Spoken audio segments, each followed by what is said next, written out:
ओम शांति। 5 नवंबर 2025 की मुरली है। मुख्य रूप से बाबा ने कहा, अभी हम इस पुरानी दुनिया, पुराने शरीर को छोड़ घर में जाएंगे, फिर नई दुनिया में पुनर्जन्म लेंगे। हम अभी राजयोग सीख रहे हैं, राजाई में जाने के लिए।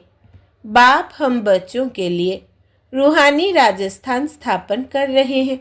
यही स्मृति रहे तो दुख की लहर नहीं आ सकती। आगे कहा, जैसे बाप सदैव आत्माभिमानी है, ऐसे आत्म अभिमानी रहने का पूरा पूरा पुरुषार्थ करना है। एक बाप को दिल से प्यार करते करते बाप के साथ घर चलना है। बेहद के बाप का पूरा पूरा रिगार्ड रखना है, अर्थात बाप के फरमान पर चलना है। बाप का पहला फरमान है, बच्चे अच्छी रीति पढ़कर पास हो जाओ। इस फरमान को पालन करना है। अब सुनते हैं महावाक्यों को विस्तार से। बाबा ने कहा, मीठे बच्चे, यह सारी दुनिया रोगियों की बड़ी हॉस्पिटल है। बाबा आए हैं सारी दुनिया को निरोगी बनाने। प्रश्न है, कौन सी स्मृति रहे तो कभी भी मुरझाइश व दुख की लहर नहीं आ सकती है? उत्तर, अभी हम इस पुरानी दुनिया, पुराने शरीर को छोड़ घर में जाएंगे, फिर नई दुनिया में पुनर्जन्म लेंगे। हम अभी राजयोग सीख रहे हैं, राजाई में जाने के लिए। बाप हम बच्चों के लिए रूहानी राजस्थान स्थापन कर रहे हैं। यही स्मृति रहे तो दुख की लहर नहीं आ सकती। गीत है, तुम ही हो माता। ओम शांति। गीत कोई तुम बच्चों के लिए नहीं है, नए नए को समझाने के लिए है। ऐसे भी नहीं कि यहाँ सब समझदार ही है। नहीं, बेसमझ को समझदार बनाया जाता है। बच्चे समझते हैं हम कितने बेसमझ बन गए थे। अब बाप हमको समझदार बनाते हैं। जैसे स्कूल में पढ़कर बच्चे कितना समझदार बन जाते हैं। हर एक अपनी अपनी समझ से बैरिस्टर, इंजीनियर आदि बनते हैं। यह तो आत्मा को समझदार बनाना है। पढ़ती भी आत्मा है शरीर द्वारा, परंतु बाहर में जो भी शिक्षा मिलती है वो है अल्पकाल के लिए शरीर निर्वाह अर्थ। भल कोई कन्वर्ट भी करते हैं, हिंदुओं को क्रिश्चियन बना देते हैं। किस लिए? थोड़ा सुख पाने के लिए, पैसे नौकरी आदि सहज मिलने के लिए, आजीविका के लिए। अब तुम बच्चे जानते हो, हमको पहले पहले तो आत्म अभिमानी बनना पड़े। यह है मुख्य बात, क्योंकि यह है ही रोगी दुनिया। ऐसा कोई मनुष्य नहीं जो रोगी नहीं बनता हो। कुछ ना कुछ होता ज़रूर है। यह सारी दुनिया बड़े ते बड़ी हॉस्पिटल है, जिसमें सब मनुष्य पतित रोगी है। आयु भी बहुत कम होती है। अचानक मृत्यु को पा लेते हैं, काल के चंबे में आ जाते हैं। यह भी तुम बच्चे जानते हो। तुम बच्चे सिर्फ भारत की ही नहीं, सारे विश्व की सर्विस करते हो गुप्त रीति। मूल बात है कि बाप को कोई नहीं जानते। मनुष्य होकर और पारलौकिक बाप को नहीं जानते, उनसे प्यार नहीं रखते। अब बाप कहते हैं, मेरे साथ प्यार रखो। मेरे साथ प्यार रखते रखते तुमको मेरे साथ ही वापस चलना है। जब तक वापस चलो तब तक इस छीछी दुनिया में रहना पड़ता है। पहले पहले तो देह अभिमानी से देही अभिमानी बनो, तब तुम धारणा कर सकते हो और बाप को याद कर सकते हो।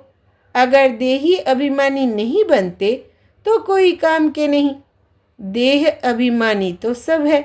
तुम समझते भी हो कि हम आत्म अभिमानी नहीं बनते, बाप को याद नहीं करते तो हम वही है जो पहले थे। मूल बात ही है देही अभिमानी बनने की, ना कि रचना को जानने की। गाया भी जाता है, रचता और रचना का ज्ञान। ऐसे नहीं कि पहले रचना फिर रचता का ज्ञान कहेंगे। नहीं, पहले रचता वही बाप है। कहा भी जाता है, हे गॉडफादर। वो आकर तुम बच्चों को आप समान बनाते हैं। बाप तो सदैव आत्म अभिमानी है ही, इसलिए वो सुप्रीम है। बाप कहते हैं मैं तो आत्म अभिमानी हूँ। जिसमें प्रवेश किया है उनको भी आत्म अभिमानी बनाता हूँ। इनमें प्रवेश करता हूँ इनको कन्वर्ट करने, क्योंकि यह भी देह अभिमानी थे। इनको भी कहता हूँ अपने को आत्मा समझ मुझे यथार्थ रीति याद करो। ऐसे बहुत मनुष्य है जो समझते हैं आत्मा अलग है, जीव अलग है। आत्मा देह से निकल जाती है तो दो चीज हुई ना। बाप समझाते हैं तुम आत्मा हो। आत्मा ही पुनर्जन्म लेती है। आत्मा ही शरीर लेकर पाठ बजाती है। बाबा बार बार समझाते हैं अपने को आत्मा समझो। इसमें बड़ी मेहनत चाहिए। जैसे स्टूडेंट पढ़ने के लिए एकांत में बगीचे आदि में जाकर पढ़ते हैं। पादरी लोग भी घूमने जाते हैं तो एकदम शांत रहते हैं। वो कोई आत्म अभिमानी नहीं रहते, क्राइस्ट की याद में रहते हैं। घर में रहकर भी याद तो कर सकते हैं, परंतु खास एकांत में जाते हैं क्राइस्ट को याद करने, और कोई तरफ देखते भी नहीं। जो अच्छे अच्छे होते हैं समझते हैं हम क्राइस्ट को याद करते करते उनके पास चले जाएंगे। क्राइस्ट हेवन में बैठा है, हम भी हेवन में चले जाएंगे। यह भी समझते हैं क्राइस्ट हेवनली गॉड फादर के पास गया, हम भी याद करते करते उनके पास जाएंगे। सब क्रिश्चियन उस एक के बच्चे ठहरे। उनमें कुछ ज्ञान ठीक है, लेकिन क्राइस्ट की आत्मा तो ऊपर गई ही नहीं। क्राइस्ट नाम तो शरीर का है जिसको फांसी पर चढ़ाया। आत्मा तो फांसी पर नहीं चढ़ती है। अब क्राइस्ट की आत्मा गॉड फादर के पास गई, यह कहना भी रॉन्ग हो जाता है। वापिस कोई कैसे जाएंगे? हर एक को स्थापना फिर पालना ज़रूर करनी होती है। मकान को पोताई आदि कराई जाती है, यह भी पालना है ना। अब बेहद के बाप को तुम याद करो। यह नॉलेज बेहद के बाप के सिवाय कोई दे न सके। अपना ही कल्याण करना है, रोगी से निरोगी बनना है। यह रोगियों की बड़ी हॉस्पिटल है। सारी विश्व रोगियों की हॉस्पिटल है। रोगी ज़रूर जल्दी मर जाएंगे।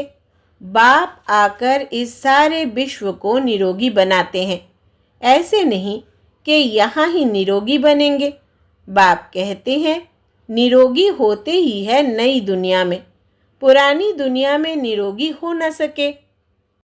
यह लक्ष्मी नारायण निरोगी एवर हेल्दी है। वहाँ आयु भी बड़ी होती है। रोगी विशेष होते हैं, वाइसलेस रोगी नहीं होते। वो है ही संपूर्ण निर्विकारी। बाप खुद कहते हैं इस समय सारी विश्व खास भारत रोगी है। तुम बच्चे पहले पहले निरोगी दुनिया में आते हो। निरोगी बनते हो याद की यात्रा से। याद से तुम चले जाएंगे अपने स्वीट होम। यह भी एक यात्रा है, आत्मा की यात्रा है। बाप परमात्मा के पास जाने की, यह है स्पिरिचुअल यात्रा। यह अक्षर कोई समझ नहीं सकेंगे। तुम भी नंबरवार जानते हो, परंतु भूल जाते हो। मूल बात है यह। समझाना भी बहुत सहज है, परंतु समझाए वो जो खुद भी रूहानी यात्रा पर हो। खुद होगा नहीं, दूसरे को बताएंगे तो तीर नहीं लगेगा। सच्चाई का जौहर चाहिए। हम बाबा को इतना याद करते हैं जो बस। स्त्री पति को कितना याद करती है। यह है पतियों का पति, बापों का बाप, गुरुओं का गुरु। गुरु लोग भी उस बाप को ही याद करते हैं। क्राइस्ट भी बाप को ही याद करते थे, परंतु उनको कोई जानते नहीं है। बाप जब आए तब आकर अपनी पहचान देवे। भारतवासियों को ही बाप का पता नहीं है तो औरों को कहाँ से मिल सकता। विलायत से भी यहाँ आते हैं योग सीखने के लिए। समझते हैं प्राचीन योग भगवान ने सिखाया, यह है भावना।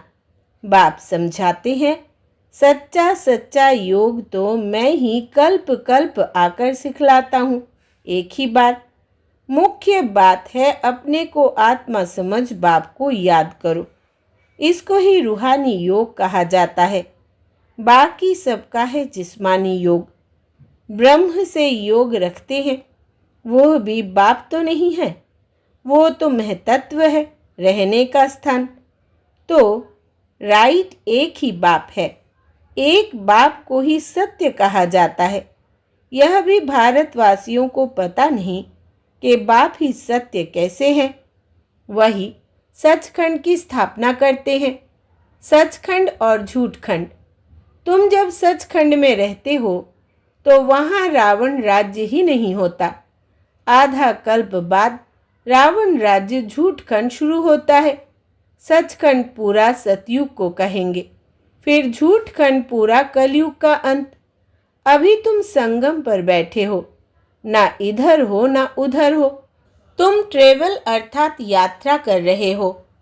आत्मा ट्रेवल कर रही है, शरीर नहीं। बाप आकर के यात्रा करना सिखलाते हैं। यहाँ से वहाँ जाना है, तुमको यह सिखलाते हैं। वो लोग फिर स्टार्स मून आदि तरफ जाने की ट्रेवल करते हैं। अभी तुम जानते हो उनमें कोई फायदा नहीं। इन चीज़ों से ही सारा विनाश होता है। बाकी जो भी इतनी मेहनत करते हैं सब व्यर्थ। तुम जानते हो यह सब चीज़ें जो साइंस से बनती है वो भविष्य में तुम्हारे ही काम आएंगी। यह ड्रामा बना हुआ है। बेहद का बाप आकर पढ़ाते हैं तो कितना रिगार्ड रखना चाहिए।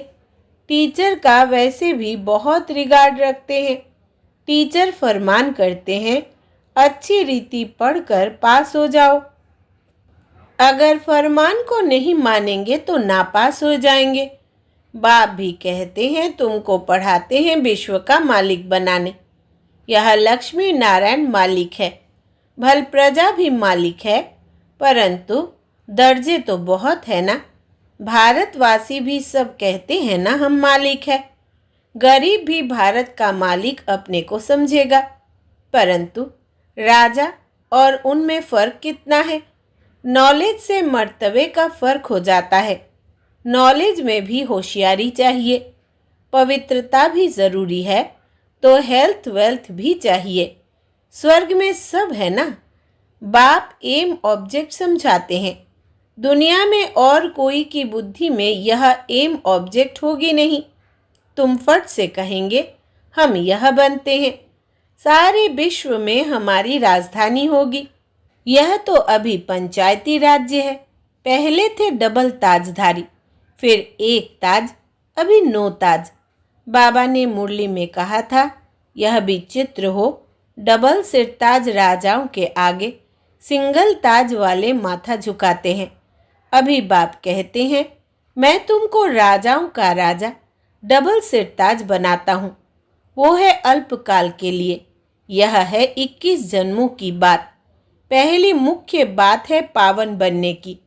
बुलाते भी है कि आकर पतित से पावन बनाओ। ऐसे नहीं कहते कि राजा बनाओ। अभी तुम बच्चों का है बेहद का सन्यास। इस दुनिया से ही चले जाएंगे अपने घर, फिर हेवन में आएंगे। अंदर में खुशी रहनी चाहिए, जबकि समझते हैं हम घर जाएंगे, फिर राजाई में आएंगे, फिर मुरझाई दुख आदि यह सब क्यों होना चाहिए। हम आत्मा घर जाएंगी, फिर पुनर्जन्म नई दुनिया में लेंगी। बच्चों को स्थायी खुशी क्यों नहीं रहती है। माया का ऑपोजिशन बहुत है, इसलिए खुशी कम हो जाती है। पतित पावन खुद कहते हैं मुझे याद करो तो तुम्हारे जन्म जन्मांतर के पाप भस्म हो जाएंगे। तुम स्वदर्शन चक्रधारी बनते हो, जानते हो। फिर हम अपने राजस्थान में चले जाएंगे। यहाँ भिन्न भिन्न प्रकार के राजाए हुए हैं। अब फिर रूहानी राजस्थान बनना है। स्वर्ग के मालिक बन जाएंगे। क्रिश्चियन लोग हेवन का अर्थ नहीं समझते हैं। वो मुक्ति धाम को हेवन कह देते हैं। ऐसे नहीं कि हेवनली गॉड फादर कोई हेवन में रहते हैं। वो तो रहते ही है शांति धाम में। अभी तुम पुरुषार्थ करते हो पैराडाइस में जाने के लिए। यह फर्क बताना है। गॉड फादर है मुक्ति धाम में रहने वाला। हेवन नई दुनिया को कहा जाता है। फादर ही आकर पैराडाइस स्थापन करते हैं। तुम जिसको शांति धाम कहते हो उनको वो लोग हेवन समझते हैं। यह सब समझने की बातें हैं। बाप कहते हैं नॉलेज तो बहुत सहज है। यह है पवित्र बनने की नॉलेज, मुक्ति जीवन मुक्ति में जाने की नॉलेज, जो बाप ही दे सकते हैं। जब किसको फांसी दी जाती है तो अंदर में यही रहता है, हम भगवान पास जाते हैं। फांसी देने वाले भी कहते हैं गॉड को याद करो। गॉड को जानते दोनों नहीं हैं। उनको तो उस समय मित्र संबंधी आदि जाकर याद पड़ते हैं। गायन भी है, अंतकाल जो स्त्री सिमरे, कोई ना कोई याद जरूर रहता है। सतयुग में ही मोहजीत रहते हैं। वहाँ जानते हैं एक खाल छोड़ दूसरी ले लेंगे। वहाँ याद करने की दरकार नहीं। इसलिए कहते हैं दुख में सिमरन सब करे। यहाँ दुख है इसलिए याद करते हैं भगवान से कुछ मिले। वहाँ तो सब कुछ मिला ही हुआ है। तुम कह सकते हो हमारा उद्देश्य है मनुष्य को आस्तिक बनाना, धनी का बनाना। अभी सब निधन के हैं, हम धन का बनते हैं। सुख शांति संपत्ति का वर्षा देने वाला बाप ही है। इन लक्ष्मी नारायण की कितनी बड़ी आयु थी यह भी जानते हैं। भारतवासियों की पहले पहले आयु बहुत बड़ी रहती थी, अब छोटी है। क्यों छोटी हुई है यह कोई भी नहीं जानते। तुम्हारे लिए तो बहुत सहज हो गया है समझाना और समझना। सो भी नंबरवार है। समझानी हर एक की अपनी अपनी है। जो जैसी धारणा करते हैं ऐसे समझाते हैं। अच्छा, मीठे मीठे सिकिलधे बच्चों प्रति माता पिता बाप दादा का याद प्यार और गुड मॉर्निंग। रूहानी बाप की रूहानी बच्चों को नमस्ते। हम रूहानी बच्चों की रूहानी माता पिता बाप दादा को याद प्यार, गुड मॉर्निंग और नमस्ते बाबा नमस्ते। धारणा के लिए मुख्य सार। पहला, जैसे बाप सदैव आत्माभिमानी है ऐसे आत्म अभिमानी रहने का पूरा पूरा पुरुषार्थ करना है। एक बाप को दिल से प्यार करते करते बाप के साथ घर चलना है। दूसरा, बेहद के बाप का पूरा पूरा रिगार्ड रखना है, अर्थात बाप के फरमान पर चलना है। बाप का पहला फरमान है बच्चे अच्छी रीति पढ़कर पास हो जाओ। इस फरमान को पालन करना है। वरदान है शक्तिशाली सेवा द्वारा निर्बल में बल भरने वाले सच्चे सेवाधारी भव। सच्चे सेवाधारी की वास्तविक विशेषता है निर्बल में बल भरने के निमित्त बनना। सेवा तो सभी करते हैं, लेकिन सफलता में जो अंतर दिखाई देता है उसका कारण है सेवा के साधनों में शक्ति की कमी। जैसे तलवार में अगर जौहर नहीं तो वो तलवार का काम नहीं करती। ऐसे सेवा के साधनों में यदि याद की शक्ति का जौहर नहीं तो सफलता नहीं। इसलिए शक्तिशाली सेवाधारी बनो। निर्बल में बल भरकर क्वालिटी वाली आत्माएं निकालो, तब कहेंगे सच्चे सेवाधारी। स्लोगन है हर परिस्थिति को उड़ती कला का साधन समझकर सदा उड़ते रहो। हर परिस्थिति को उड़ती कला का साधन समझकर सदा उड़ते रहो। अव्यक्त इशारे अशरीरी व विदेही स्थिति का अभ्यास बढ़ाओ। वैसे अशरीरी होना सहज है, लेकिन जिस समय कोई बात सामने हो, कोई सर्विस के झंझट सामने हो, कोई हलचल में लाने वाली परिस्थितियां हो, ऐसे समय में सोचा और अशरीरी हो जाए, इसके लिए बहुत समय का अभ्यास चाहिए। सोचना और करना साथ साथ चले, तब अंतिम पेपर में पास हो सकेंगे। अच्छा, ओम शांति।